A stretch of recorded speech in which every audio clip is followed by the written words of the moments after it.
मिठाई गौर प्रेमानंदे भी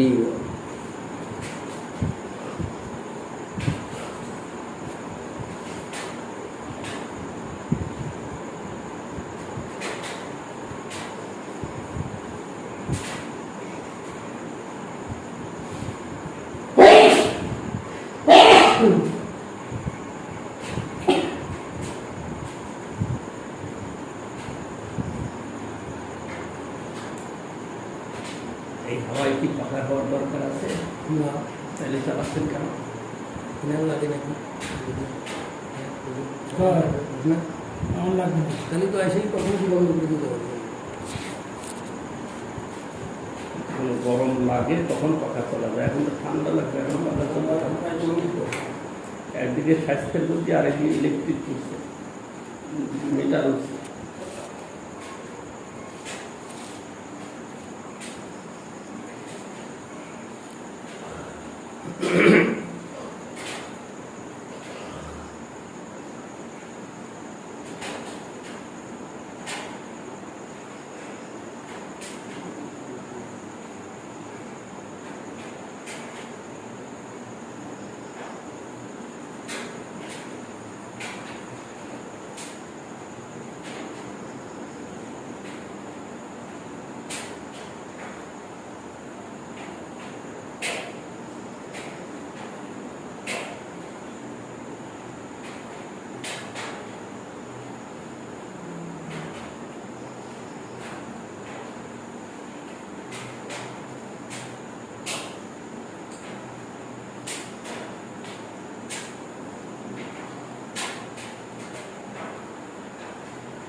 কন্যাশ্বরী প্রভু যবে শান্তি পুরাইলা তবে আছে রঘুনাথ প্রভুরে মিলিলা।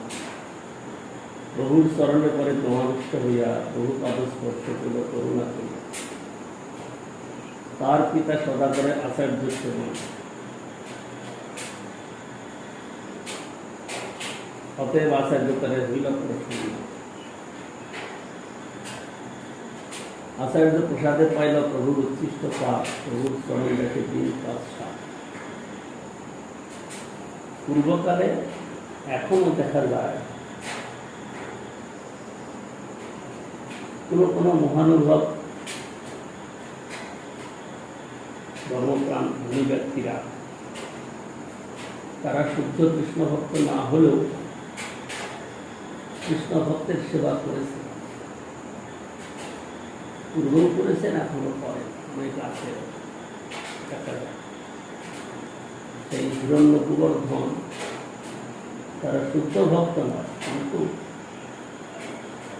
নবদ্বীপবাসী ব্রাহ্মণ বৈষ্ণবের তারা খুব সেবা করে। তাদের ধনের অনেকাংশ এই ব্রাহ্মণ বৈষ্ণব সেবাতে লাগাচ্ছে। নবদ্বীপে যত ব্রাহ্মণ বৈষ্ণব ছিলেন সকলকে সেবা করে। এই অদ্বৈত আচার্যের যে ধনাদি দিতেন তার জন্য এখানে দিচ্ছেন। তার পিতা সদা করে আচার্য সেবক, অতএব আচার্য তারা হইল পড়াশোনা। কি সেবন করে? তারা এসে তারা করে না, ধন আদি দিয়ে পাঠায়, চাল ডাল পাঠায়, কখনো কিছু সেবা করে।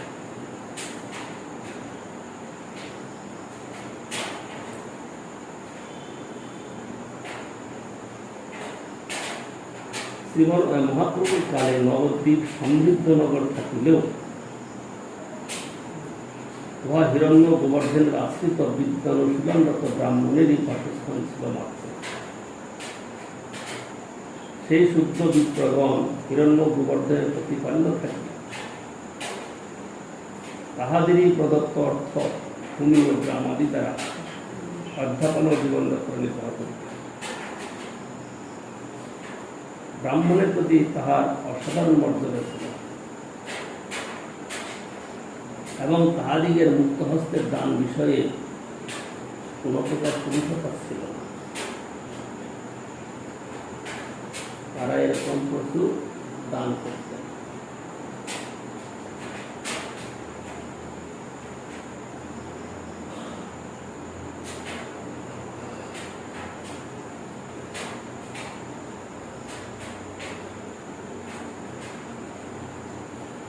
আচার্য প্রসাদে পাড়িল প্রভুর উৎকৃষ্ট পাঠ, প্রভুর চরণ দেখে দিন পাচ্ছা।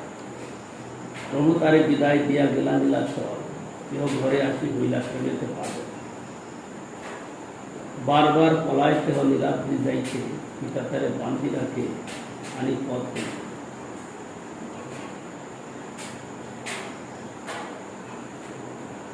বয়সটা খুব বেশি নয়, 17-18 বছর বয়স হবে।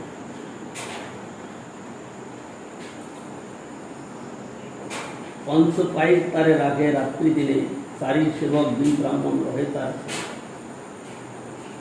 11 জন তাকে রাখেন তন্ত্র, নীলাচলে যাইতে না পায় দুঃখিত অন্ত। এবার যদি মহাপ্রভু শান্তি পুরাইলা শুনিয়া পিতারে রঘুনাথ নিবে। আজ্ঞা দেওয়া যায় দেখি প্রভুর চরণ, অন্যতা না রহে মোর শরীরে জীবন। শুনি তার পিতা বহু লোক দ্রব্য দিয়া পাঠাইল বলি, শীঘ্র আসিয়া করিলা। 7 দিন শান্তি করে প্রভু সঙ্গে রহে, রাত্রি দিবসে এই মন কথা করে। রক্ষকের হাতে বই কেমনে ছুটিব, কেমনে প্রভুর সঙ্গে লীলা চলিব। সর্বজ্ঞ গৌরাঙ্গ প্রভু জানি তার বন, শিক্ষার উপর কহে তারে আশ্বাস বছর। স্থির হইয়া ঘরে যাও না হও বাতুল, ক্রমে ক্রমে পায় লোক ভব সিন্ধু। মর্কট বৈরাগ্য না করো লোক দেখাইয়া, যথাযোগ্য বিষয় ভুল অনাসক্ত হইয়া। অন্তরে নিষ্ঠা করো, বাহ্যে লোক ব্যবহার, অচিরাত কৃষ্ণ তোমার করিবে।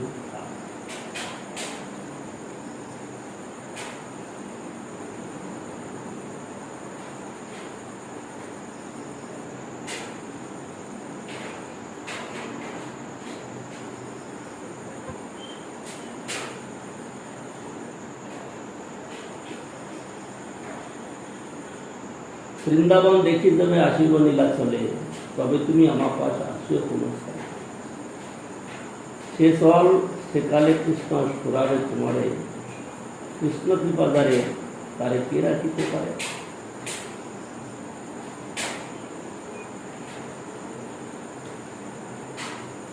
এখন এইটা বিচার করা, সে চল সেকালে কৃষ্ণ সুরাবে তোমারে, কৃষ্ণ কৃপার দ্বারে তারে কে রাখিতে পারে। এটা মার্মিক অর্থ কি বুঝলে? ভগবান যার কাছ থেকে সেবা গ্রহণ করবেন, যাকে কৃপা করবেন, তাকে কেউ কোনো মায়া বন্ধন করতে পারবে না।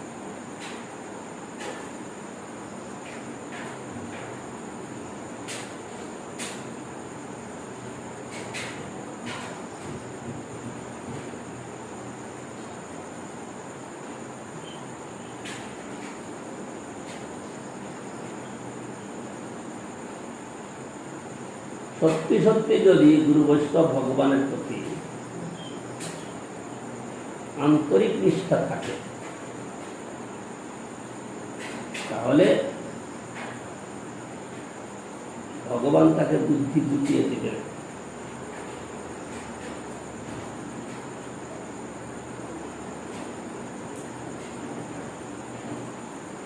কিন্তু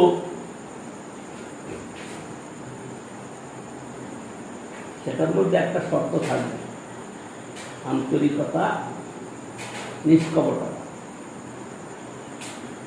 যদি সেরকম থাকে তাহলে ভগবান তাকে নিশ্চয়ই বুদ্ধি জোটাবেন। এটা বাস্তবিক সত্য কথা।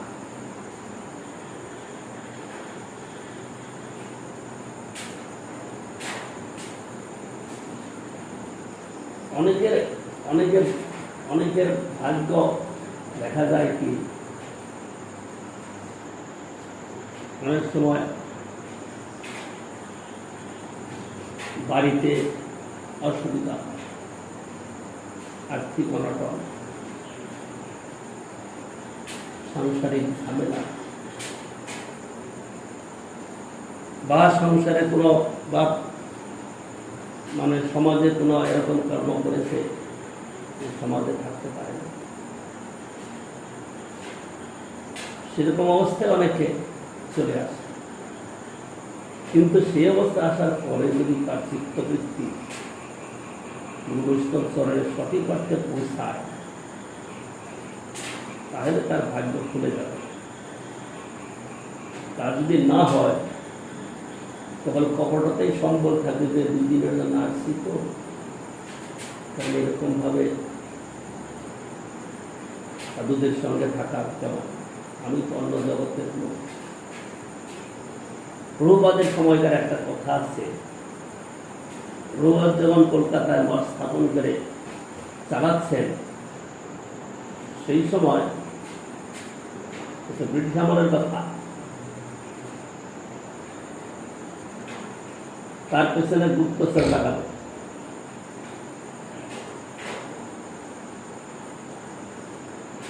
সরকার যে এদের উদ্দেশ্যটা কি, ঘোষ তাকে একজন বড় অফিসার কিন্তু সাধারণ ভক্ত সেজে সে আসছিল। এসে কি করতো, সে ওই ছোট সেবাগুলো করতো, কারণ ওখানে গেলে পরে সকলের সঙ্গে খবর পাওয়া যায়। যেমন এই যারা সিআইডির কাজ করে তারা বাড়ির ওই কি বলে কাজের লোকের সঙ্গে প্রথম বন্ধুত্ব করে, কারণ ওর থেকে বাড়ির সব খবর পাওয়া যায়। তিনি কি করতেন, বাসন মাজতেন। অত বড় কিন্তু সাধারণ বেশে তিনি বাসন মাজার কাজ করেছেন। আর বাসন মাজার ওখানে বেশ নিচু ক্লাসের সেবকরাই যায়, তাই না? ঝাড়ু দেওয়ার যেখানে কাজ সেখানে নিচু ক্লাসের সেবকরাই যায়। এ তখন তাদের থেকে সব খবর নেয়, দেখে। এইসব করতে করতে সে তার চাকরি ছেড়ে দিয়ে এখানেই সে রয়ে গেল।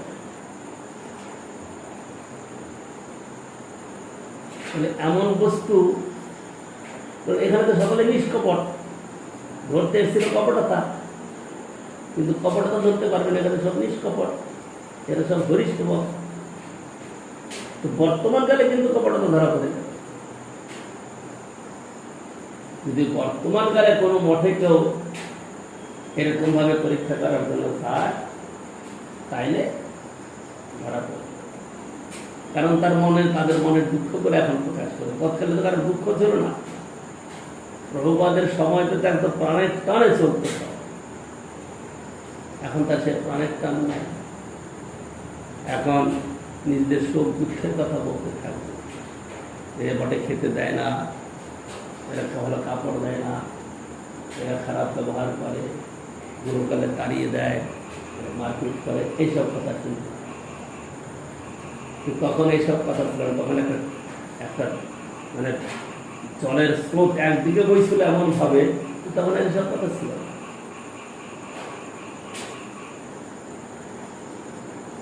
সেই জন্য গুরু মহারাজ কোনো বিশেষ ভক্তকে বলেছেন, পরিকথায় শিক্ষা দিয়েছেন যে আজকে ভালো ভালো সুবিধা পাচ্ছ, সেবক আছে, সেবক দিয়েছে, কাপড় কেটে দিচ্ছে, ওষুধপত্র ঠিক মতো পাচ্ছ। যদি এসব কিছু একসময় বন্ধ হয়ে যায় তখন কেমন হবে? তখন প্রণাম চললাম। কিন্তু প্রভুপাদের সময় তো এরকম ছিল, তখন কিন্তু খাওয়া পড়ার অভাব ছিল, খুব স্বাচ্ছন্দ্য ছিল না। আজকে যেমন কয়টা যে কাপড় তার ঠিক না, তখন দুটো কাপড় ওটাই কঠিন ছিল। গুরু মহারাজের সময় দেখেছি বোম্বে থেকে ওই কাপড় আসতো, মার্কিন কাপড়ের গাঁট। সেই মার্কিন কাপড়ের গাঁট আসার পরে মঠে মঠে সেবকেরা কাপড় দেয়, কাপড়ও ঠিক মতো। তখন প্রাণের টানে সেবা করতে, এখন আছে প্রাণের টান। সেই এখানে যে কথাটা বলছে, সে স্থল সে কালে কৃষ্ণ ফুরাবে তোমারে, কৃষ্ণ কৃপা জানে তারে কে রাখিতে পারে। যার উপরে কৃষ্ণ কৃপা আছে সে কোনো দোষ দেখবে না, সব গুণ দেখবে। কারণ এখানে তো কোনো দোষ নাই। হ্যাঁ, গালাগালি করে সারাদিন, এটা কি দোষ না?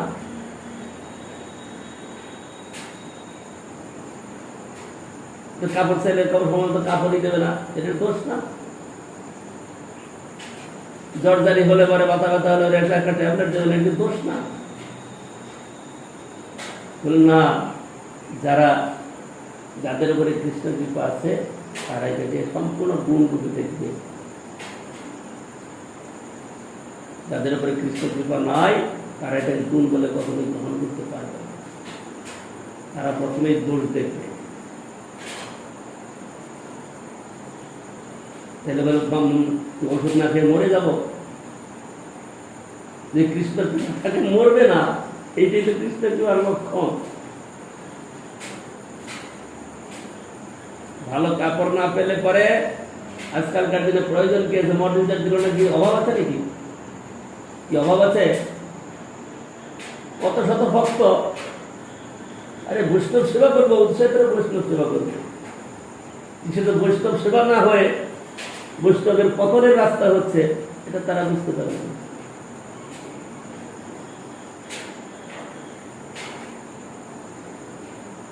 এটা তারা বুঝতে পারবে না। না, বৈষ্ণব সেবা, বৈষ্ণবের ভালো কাপড় দিতে হয়, ভালো কাপড় দিতে, কিন্তু এটা যে বৈষ্ণবের পতনের কারণ হচ্ছে, যদি উচ্ছৃঙ্খলতার কারণ হচ্ছে, এটা বুঝতে পারবে।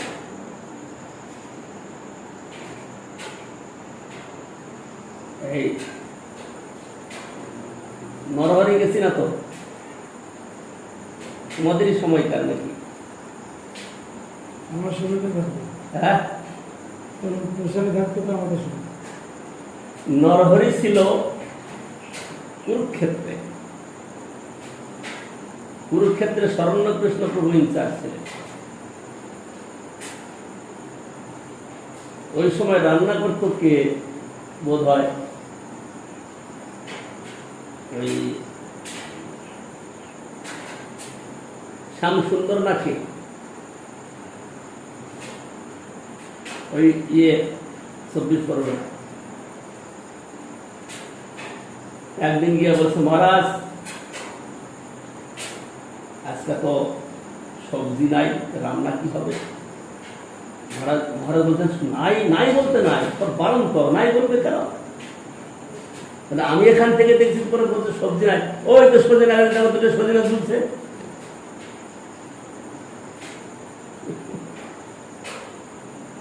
ওই সজিনা গাছের দুটো সজিনা দেখো ঝুলছে, ওই দুটো নিয়ে আস। আর ওই বাগানে দেখো লাউ গাছ, কুমড়া গাছ, কিছু ডগা কেটে নিয়ে আস। ওগুলো নাই বলছে, সব বারণ, নাই বলতে নাই তখন। আর ঘরে তো আলু রয়েছে, দুটো আলু দাও, দুটো সজনা ডাঁটা দাও, দুটো কুমড়া ডাঁটা দাও, দিয়ে একটা তরকারি হয়ে গেল। আরো ওই দেখো কতগুলা আবুনা শাক, ওইটা আজকের মতো উঠিয়ে নিয়ে আসো। হেলাংসা আছে, কলমি আছে, নানান রকমের শাক আছে, উঠিয়ে এনে রান্না করতে পারো। ঠাকুরের ভোগ হয়ে গেল। আজকে কি করবে কেউ? তখনকার দিনে করেছে, এটা মনে মজা করে করেছে, মনের আনন্দে নয়, কিন্তু এটা সত্যি ছিল। প্রভুপাদের সময়কার একটা মনের টান আকর্ষণ ছিল। এরকম ভাবে দিন কেটেছে। আজকে তো ঐশ্বর্যই ঐশ্বর্য। এই ঐশ্বর্যতে পরিণাম কি দাঁড়িয়েছে? কৃষ্ণ কৃপা চলে গেছে। কৃষ্ণ কৃপা চলে গিয়ে নিজেদের দৌলত এসেছে, মানে নিজেদের প্রভাব এসেছে, নিজেদের দ্বারা হচ্ছে। কৃষ্ণ কৃপায় হয়, এটা চলে গেছে।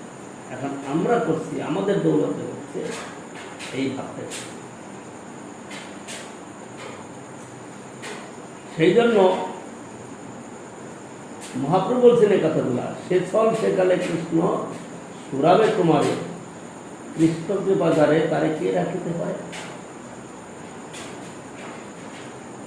যদি কৃষ্ণ কৃপা বাস্তবিকই থাকে, মানে তার হৃদয় বৃত্তি যদি কৃষ্ণের প্রতি থাকে, তবেই তো কৃষ্ণ কৃপা আসবে। কৃষ্ণ কৃপাটা কি এমনিতে আছে নাকি? কৃষ্ণের প্রতি তার প্রীতি আছে, যার বৈষ্ণব দর্শন আছে, তারপরে তো কৃষ্ণ প্রীতি আছে, কৃষ্ণের কৃপা আছে। কৃষ্ণের কৃপা কি এমনি করবে নাকি? আমি যা ইচ্ছা তাই ব্যবহার করবো আর আমার উপরে কৃষ্ণ কৃপা চলে আসবে, তা তো কখনোই সম্ভব না। আমি কৃষ্ণ সেবায় তৎপর, বৈষ্ণব সেবায় তৎপর, তখন কৃষ্ণ আমার প্রতি কৃপা করবে। বলছেন কৃষ্ণ কৃপা যারে তারে কে রাখিতে পারে? যদি বাস্তবিকই কৃষ্ণ কৃপা থাকে, তাহলে তাকে রাখতে পারবে। একদিন না একদিন তাকে সুযোগ করে দেবেনই দেবে। কিন্তু এমন অনেক সময় দেখা যায় কোন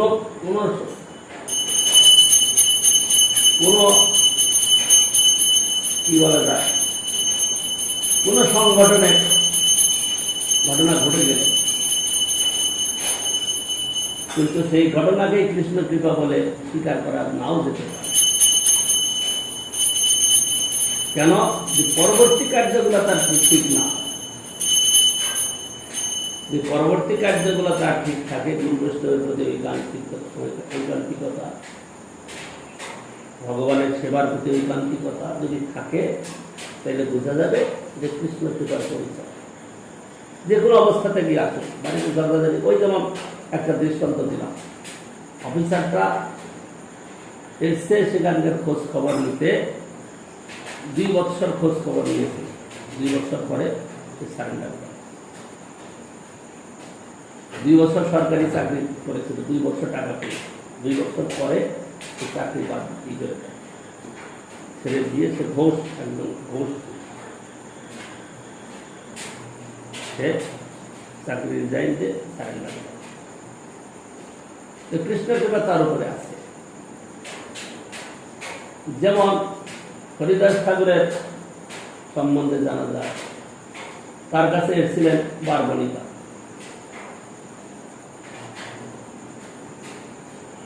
হরিদাস ঠাকুর তাকে কৃপা করলেন। তো কৃষ্ণ কৃপা তার উপরে আছে বলেই তাকে হরিদাস ঠাকুর শ্রবণ করালেন, এবং শ্রবণের পরিণামটা তার হৃদয়ে স্ফূর্তি পেয়েছে। তার জন্য সে শরণাগত হতে পারল। সেই জন্য এক একটা কথা অনেক অর্থ আসতে পারে। সে চল সেকালে কৃষ্ণ সুরাবে তোমারে, কৃষ্ণ কৃপা জানে তারে কে রাখিতে পারে? এত কহি মহাপ্রভু তারে বিদায় দিল, ঘরে আসি মহাপ্রভুর শিক্ষা চলিল। বাহ্য বৈরাগ্য বাতুলতা সকল ছাড়িয়া যথাযোগ্য কার্য করে অনাসক্ত হইয়া দেখি তার পিতামাতা বড় সুখ পাইল, তাহার আবরণ কিছু শিথিল হইল। ইহা প্রভু একত্র করি সব ভক্তগণ অদ্বৈত নিত্যানন্দাদি যত ভক্তজন সবা আলিঙ্গন করি কহেন গুসাই, সবে আজ্ঞা দেহ আমি লীলা করে যাই। সবার সহিত ইয়া আমার হইল মিলন, এবর্ষ নীলাদ্রি কেহ না করিও কমন। তাহা হইতে অবশ্য আমি যাব, বৃন্দাবন যাব, সবে আজ্ঞা দেহ তবে নিয়ে মাতার চরণে ধরি বহু বিনয় করিল, বৃন্দাবন যাইতে তার আজ্ঞা হইল। তবে নবদ্বীপে তারে দিল পাঠাইয়া, নীলাদ্রি লীলার সঙ্গে ভক্ত জন্মিলা।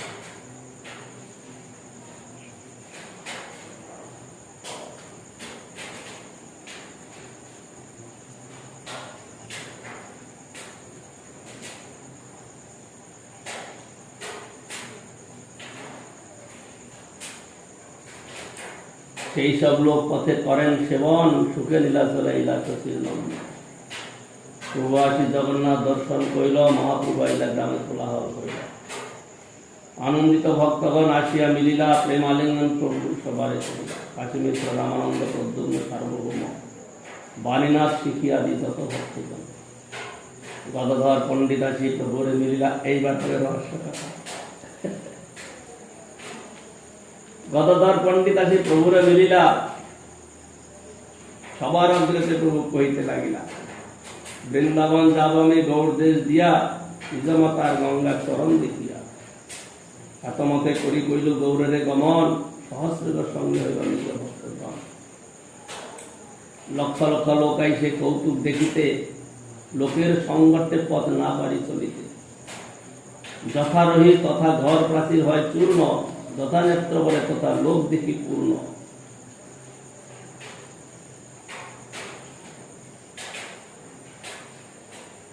কষ্টে সৃষ্টে করি গেলাম রামকেলি গ্রাম, আমার ঠাই আইলা রূপ সনাতন নাম।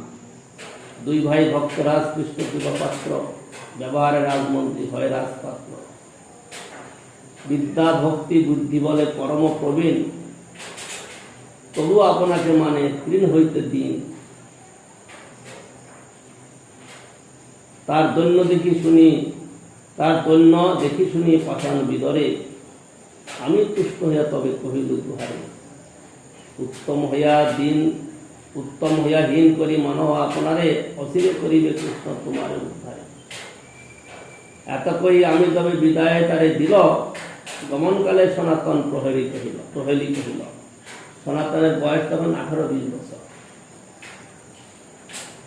সনাতনের বয়স তখন 18-20 বছর মাত্র।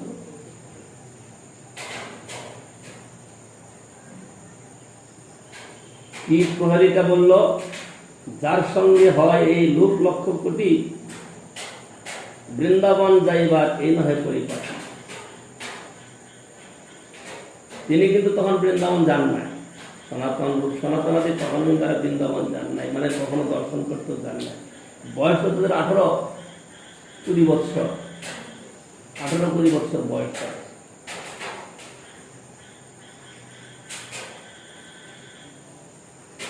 যার সঙ্গে হয় এই লোক লক্ষ কোটি, বৃন্দাবন যাইবার এই নহে পরিপাটি। তবু আমি শুনিল মাত্র, না করিল অবধান। প্রাতে চলি আইলাম কানাইয়ের নাটশালা গ্রাম, রাত্রিকালে মনে আমি বিচার করিল, সনাতন মরে কিবা প্রহেলি কহিল। ভালো তো কহিল মোর এত লোক সঙ্গে, লোক দেখি কহিল মরে এই এক সঙ্গে। দুর্লভ দুর্গম সেই নির্জন বৃন্দাবন, একাকে যাইব কিবা সঙ্গে একজন। মাধবেন্দ্র পুরী কথা গেলা একেশ্বরে, বুদ্ধদান চলে কৃষ্ণ সাক্ষাৎ দিল তারে। বাদিয়ার বাজি পাটি চলিলাম তথারে, বহু সঙ্গে বৃন্দাবন গমন না করে। একা যাইব কিবা সঙ্গে ধৃষ্ট একজন, তবে সে শুভ বৃন্দাবনের গমন। বৃন্দাবন যাব কাহা একাকী হইয়া, সৈন্য সঙ্গে চলিয়াছি ঢাক বাজাইয়া। ধিক ধিক আপনাকে বলি হইলাম অস্থির, নিবৃত্ত হইয়া পুনঃ আইলাম গঙ্গা তীর। ভক্তগণে রাখি আইনু নিজ নিজ স্থানে, আমার সঙ্গে আইলা সবে 5-6 জনে। নির্বিঘ্নে বে কইছে যাইব বৃন্দাবনে, সবে মিলি যুক্তি দেওয়া হইয়া পরশনে।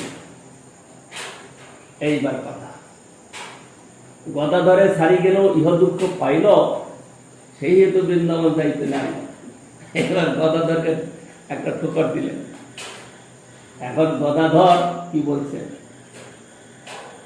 তবে গদাধর পণ্ডিত প্রেমাবিষ্ট হইয়া প্রভু পদধরি কহে বিনয় করিয়া, তুমি যাহা যাহা রহ তাহা বৃন্দাবন, তাহা যমুনা গঙ্গা সর্বতীর্থগণ। তবু বৃন্দাবন যাও লোক শিখাইতে, সেই তো করিবে তোমার যেই লয় চিত্তে। এই আগে আইলা প্রভু বর্ষার 4 মাস, এই 4 মাস কর লীলা চলে বাস। পাশে সেই আসরিবা যেই তোমার মন, আপন ইচ্ছায় চল রহ, কি করে বারণ। শুনি সব ভক্ত কহে প্রভুর চরণে, সবাকার ইচ্ছা পণ্ডিত কইল নিবেদন। সবার ইচ্ছায় প্রভু 4 মাস রহিলা, শুনিয়া প্রতাপ রুদ্র আনন্দিত হইলা। সেই দিন গদাধর কইল নিমন্ত্রণ, তাহা ভিক্ষা কইল প্রভু লইয়া ভক্তগণ। ভিক্ষাতে পণ্ডিতের স্নেহ, প্রভুর আস্বাদন, মনুষ্যের শক্তে 2 না যায় বর্ণন।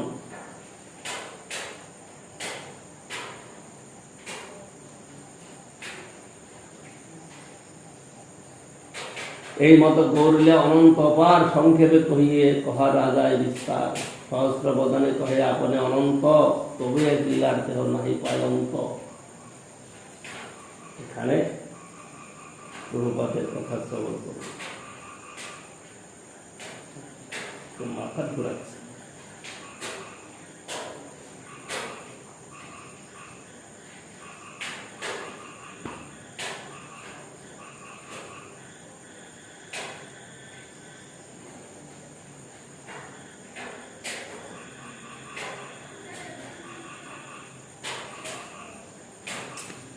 তোমরা প্রাকৃত রাজ্যে পরমোত্তম হইয়াও, আপনাদেরকে সর্বাধম বলিয়া জ্ঞান করিতেছ। তজ্জন্য তোমরা সাক্ষাৎ নিত্যসিদ্ধ ব্রজ পরিকর হইল।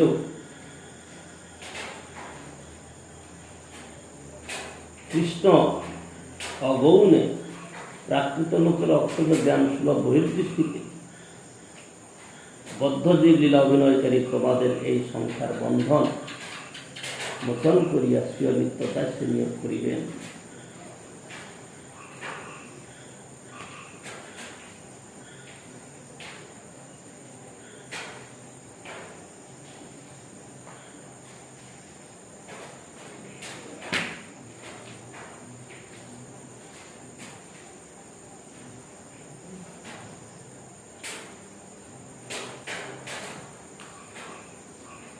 শ্রীমন মহাপ্রভু ইতিপূর্বে রথাগ্নর্তন কালে সবার মধ্যে নিজ ভাব প্রকাশ করিয়াছেন।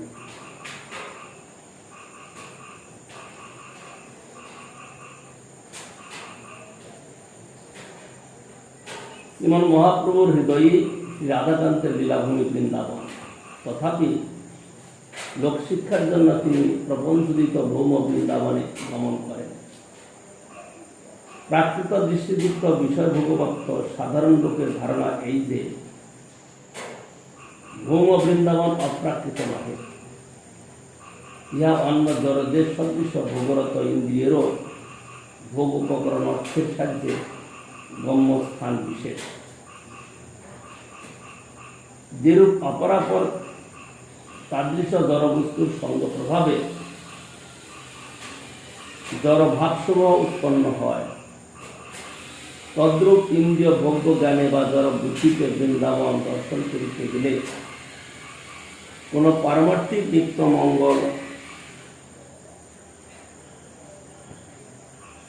অর্থাৎ অদ্বৈতের শ্রীকৃষ্ণ সেবা হয় না।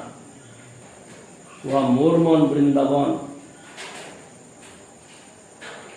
এই শ্রীমন মহাপুর বাক্য আহুষ্যতে নব এই শ্রীমদ ভাগবত পর্যন্ত প্রমাণিত হয়েছে।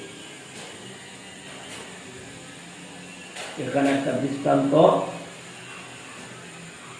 এক সময় জগন্নাথ দাস বাবাজি মহারাজ, এতগুলো মশাই এসছে, মধ্যাহ্নে প্রসাদ পাওয়ার পরে বিশ্রাম করবেন। সেদিন বিশ্রাম না করে তিনি হাঁটাহাঁটি করছেন রাস্তা। ওই সময় দেখেন কি গোবিন্দ মন্দির থেকে একজন জমাদার মিলে কি বলে ওদেরকে ওই ভাষায়, বৃন্দাবনের ভাষায়,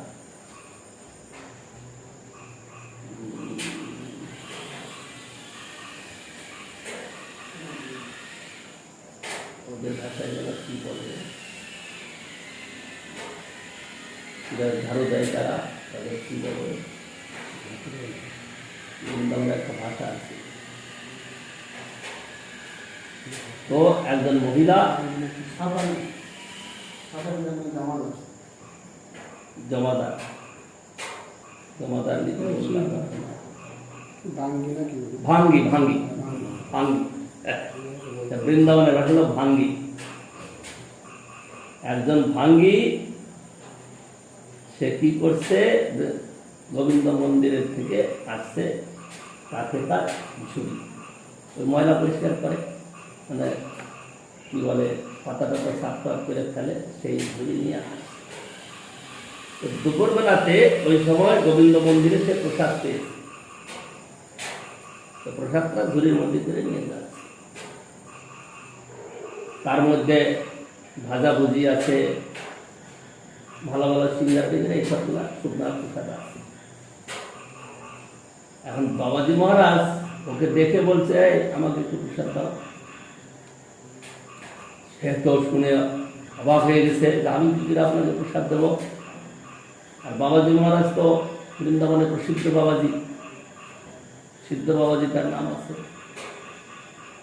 ওই রাস্তা দিয়ে লোকজন যাচ্ছে, সাধুরা অনেক যাচ্ছে, দেখছে বাবাজি একজন ভাঙ্গির থেকে প্রসাদ যাচ্ছে, সে তো কিছুতেই দেবে না, আমি আপনাকে প্রসাদ দিতে পারি।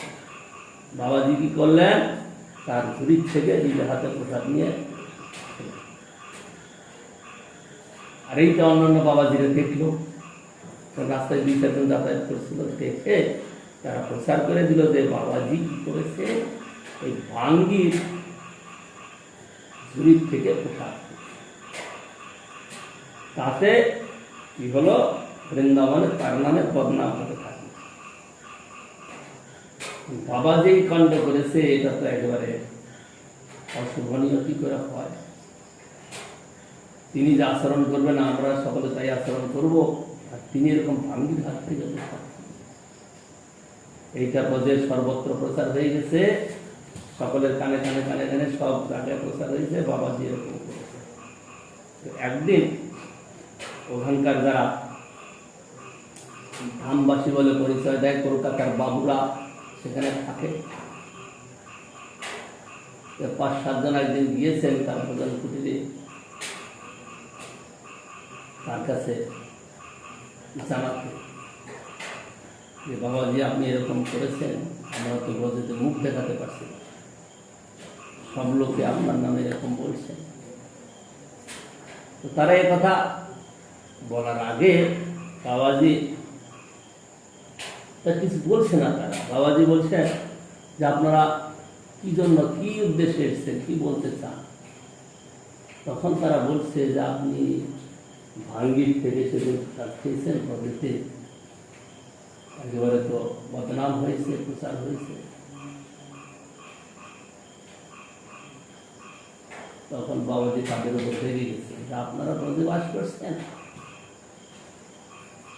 এখানে খাট পালঙ্ক গুছিয়ে, ঘর বাড়ি গুছিয়ে নিয়ে, গায়ে ধুলা লাগে না, ধুতি পরে পোশাক পকেটে দিয়ে আপনারা ঘুরে বেড়ান, আর আপনারা ব্রজে বাস করছেন, ধাম বাস করছেন। ওরাই প্রকৃত ধামবাসী, ওরা ধামের ব্রজের সঙ্গে মিলিত হয়ে আছে, আর আপনারা ধামবাসী হয়েছেন।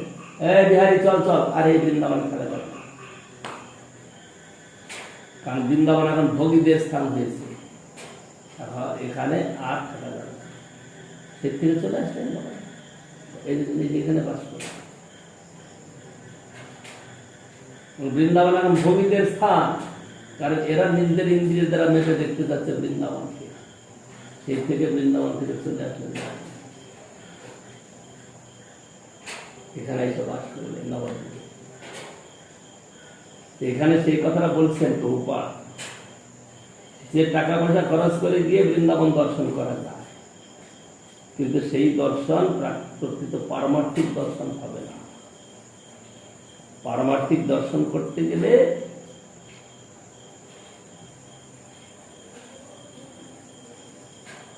গুরু বৈষ্ণব সঙ্গে তাদের আনুগত্যে যদি বৃন্দাবন ধাম আদি দর্শনে যাওয়া যায় তবে ধাম দর্শন হতে পারে। তাছাড়া বৃন্দাবন গিয়ে ধাম কি দর্শন করবে? জগদানন্দ পণ্ডিতের মতো ব্যক্তিকে মহাপ্রভু বলে দিয়েছেন যে বেশি দিন বৃন্দাবনে থাকবে না, কারণ বৃন্দাবনে থাকলে তোমার জড় দর্শন হবে। বলে দিয়েছিলেন যে সেখানকার চৌবেদের, চৌবে মানে সেখানকার ব্রাহ্মণদের, যারা পান্ডা আমরা বলি, তাদের আচরণ কিছু দেখতে যাবে না। তারা কি করছে না করছে তারা উচ্ছিষ্টের বিচার করে না, এটা দেখতে যাবে না, অপরাধ হবে। তোমার কিন্তু ঠিক মতো করতে হবে, তারা কি করছে সেটা দেখার না, কিন্তু তোমার ঠিক করে দিতে হবে। তারা দুই হাতে খাবে, ওই হাতে কাপড় হাত দেবে, তাদের দোষ বিচার নাই, কিন্তু তোমার কিন্তু দোষ বিচার। ওই বড়জমাই খিচুড়ি রান্না করছিলেন, যে লম্বা নিয়েছেন দাঁতের কাঠি, একদিকে দাঁত মারছেন আর একদিকে খিচুড়ি মারছে। ঠাকুরের কাছে সেইটাই খুব প্রিয়, আর আমরা অতি পবিত্র করে দিলেও তার কাছে প্রিয় হবে না, কারণ আমাদের সঙ্গে সেই সম্বন্ধটা নাই, সেই যোগটা নাই। যেরূপ অপরাপর তাদৃশ জড়বস্তুর সঙ্গ প্রভাবে জড় ভাবসমূহ উৎপন্ন হয়, তদ্রূপ ইন্দ্রিয় ভোগ্য জ্ঞানে বা জড় বুদ্ধিতে বৃন্দাবন দর্শন করিতে গেলে কোন পারমার্থিক নিত্য মঙ্গল অর্থাৎ অদ্বয় জ্ঞান শ্রীকৃষ্ণ সেবা হয় না। সেখানে আজকাল অনেক লোকে বাস করতে চায়, বাস করে, আজকাল নবদ্বীপটাই হচ্ছে, নিজেরা বাড়ি কিনে ফ্ল্যাট বানিয়ে বা ফ্ল্যাট ভাড়া দিয়ে ধাম বাস করছে। এই বাবাজি মহারাজের কথার সঙ্গে এটা মিল আছে, এটা ধাম বাস হবে। কি করে ধাম বাস হতে পারে? এটা ধাম বাস হতে পারে না।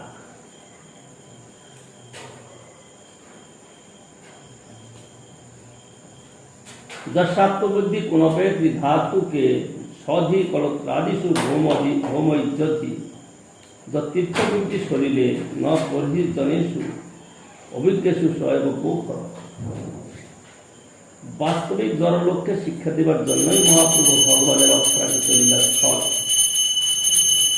বৃন্দাবন গমন দর্শন আদি লীলা আচরণ করিয়াছেন। বদ্ধজীব তাহা ভুলিয়া বৃন্দাবনকে প্রপঞ্চের অন্যতম বিষয় ভোগ ক্ষেত্র বলিয়া মনে করিলে তাহা মহাপ্রভুর শিক্ষার সহিত বিরোধ করা হইবে। প্রাকৃত সহজীয়গণ যে প্রকার শ্রীধামের ধারণা করি আপনাদেরকে ব্রজবাসী বা ধামবাসী বলিয়া অভিমান বা প্রচার করিয়াও প্রকৃতপক্ষে চিন্ময় বৃন্দাবন বাসের পরিবর্তে স্বীয় ইন্দ্রিয় তর্পণ ক্ষেত্র ঘোর সংসারী বাস করিয়া জঞ্জাল বৃদ্ধি করে। শুদ্ধ ভাগবতগণের তাদৃশ ভাব বা ধারণা নাই। শ্রী দামোদর স্বরূপ নিত্য ব্রজবাসী হইলেও তাহার চরিত্রে ভৌম বৃন্দাবনে যাইবার প্রসঙ্গ শোনা যায় না। শ্রী পুণ্ডরীক বিদ্যানিধি, শ্রী হরিদাস ঠাকুর, শ্রীবাস পণ্ডিত, শিবানন্দ সেন, শ্রী রামানন্দ রায়, সিকি মাহাতি, মাধবী দেবী, শ্রী গদাধর পণ্ডিত গোস্বামী প্রভৃতিরও তাদৃশ যাত্রা কোনো গ্রন্থে লিপিবদ্ধ হয়নি, পরন্তু শুদ্ধ ভক্তিবিহীন বহু প্রাকৃত সহজিয়া কর্মী জ্ঞানী বা অন্নাবিলাসীরও ভুব বৃন্দাবনের বাস দর্শন বা গমনাদি প্রসঙ্গ সাধারণ লোক মুখে আখ্যাত হয়। শ্রীধামে বাস ভক্তিহীনের নিকট স্বর্গবর্গদায়ক বা পাপ পুণ্য বৈরাগ্য প্রাপ্ত ফল প্রবল হইলেও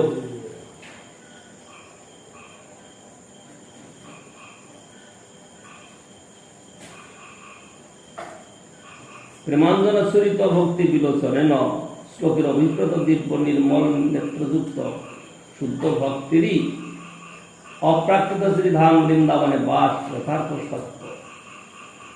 পরবর্তী যুগে ক্ষেত্রী গ্রামে ঠাকুর নরোত্তম, গাজী গ্রামে শ্রীনিবাসাচার্য ও তৎপরবর্তী যুগে গৌড় দেশে শ্রী জগন্নাথের বাবাজি মহারাজ, কালনায় শ্রী ভগবান দাস, নবদ্বীপ ধামে শ্রীমৎ গৌর কিশোর দাস বাবাজি মহারাজ, কলকাতায় শ্রী শ্রীমৎ ভক্তিবিনোদ ঠাকুর প্রভৃতি শ্রী নামৈকনিষ্ঠ ভক্তগণ অবশ্যই শ্রী বৃন্দাবন ব্যতীত অন্য ধামে কখনো বাস করেন নাই। কি বুঝলে? তারা যেখানেই থাকে সেটাই বৃন্দাবন। এক সময় গৌর কিশোর দাস বাবাজি মহারাজ প্রভুপাদকে বলেছিলেন যে আপনি অতি শীঘ্রই কলির স্থান কলকাতা থেকে ভক্তিবিনোদ ঠাকুরকে নবদ্বীপ ধামে নিয়ে আসুন। তো প্রভুপাদ তো বুঝতে পারলেন কথাটা।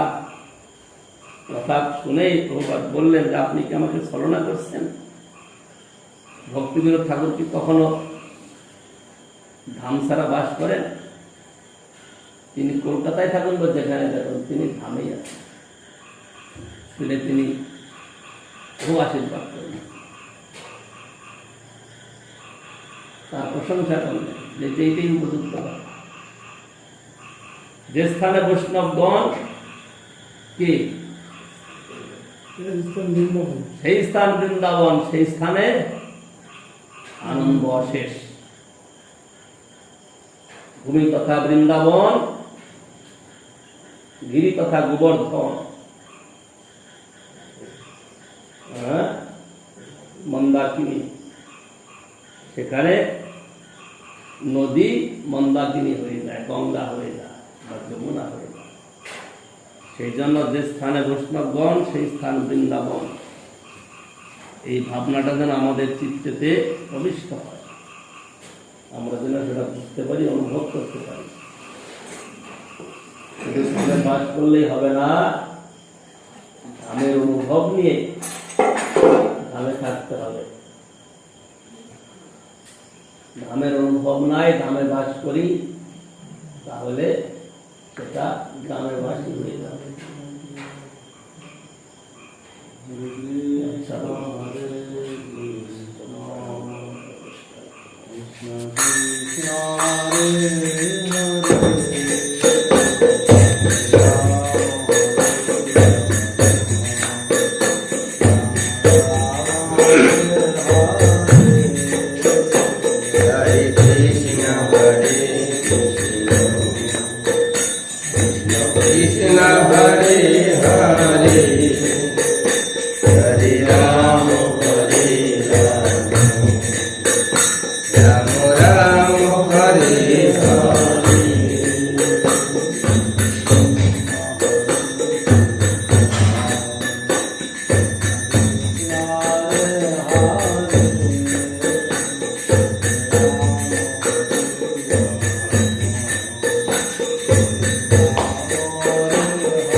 Thank you.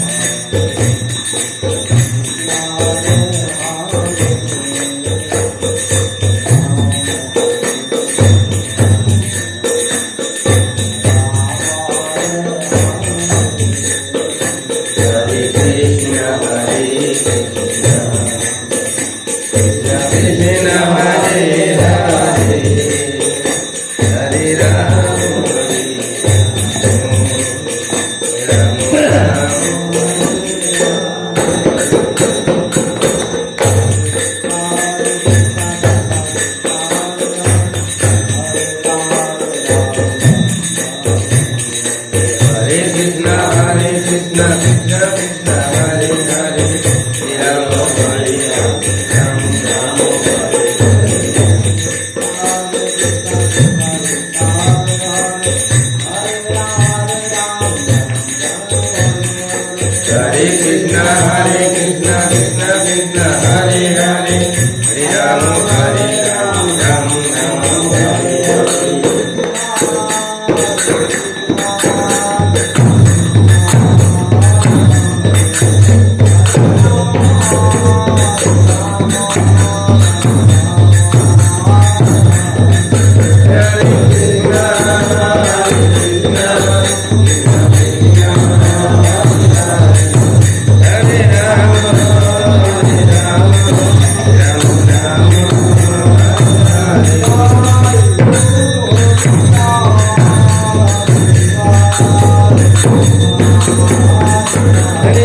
जय जय चंद्रदेव मायापुर श्रीमंतदेव दुर्ग मधुदेव कुलदेव विद्युदेव जन्मदेव मधुदेव विरुद्र दिवात्मा स्नवधाम स्नवधाम ला परिवार बिंदु जय अजय राधा कृष्ण गोपी गोवर्धन मथुरा नारायण जय गोविंद मदन मोहन देव जय श्री नाम धाम की जय श्री नाम नाम ला परिवार बिंदु जय पुरुषोत्तम धाम की जय जगन्नाथ प्रभु जय जय श्री भक्ति नमस्ते जय जय श्री भक्तराज प्रहलाद महाराज जय जय श्री राधा माधव लंब बोल जय श्री गोविंद जय जय राम जय जय सतराम की जय जय गोविंद जय जय राजू की जय नाम की जय राम प्रभु की जय जय बिंदु जय जय वैष्णव बिंदु की जय जय श्री भक्ति गुरु की जय जय भक्त बिंदु की जय भक्त बिंदु की समाप्त जय जय जय तमाम ताय गो